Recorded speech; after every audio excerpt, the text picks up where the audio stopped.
Okay? So, when it comes to relationships, hindi lang sa babae, okay? This is very essential na magkaroon ka ng total self-belief kasi this will show sa non-verbal communications mo. The way you present yourself, tone of voice, eye contact, body language, and behavior sa mga babae. AKA, yung lakas ng dating mo.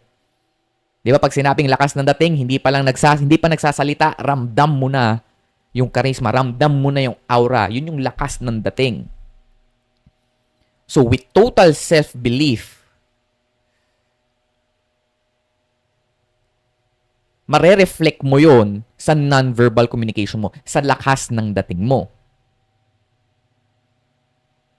So that's why ikaw dapat ang pinakapoging lalaki sa mundo mo. Wala kang pake kila James Reid, wala kang pake kila Daniel Padilla, wala kang pake sa akin. Ikaw dapat ang pinakagwapo sa mundo mo, inside your head. Ikaw dapat ang pinakagwapo, pinakapoging lalaki sa mundo mo. Okay? Wala kang pake sa sinasabi ng iba. Also, it is very important to accept na hindi lahat ng babae ay gusto at type ka. Okay, tanungin ba kita, lahat ba ng babae type mo? Di naman, di ba? Kahit mga babae, may mga type din yan. Okay? You need to accept na hindi lahat ng babae ay gusto o type ka.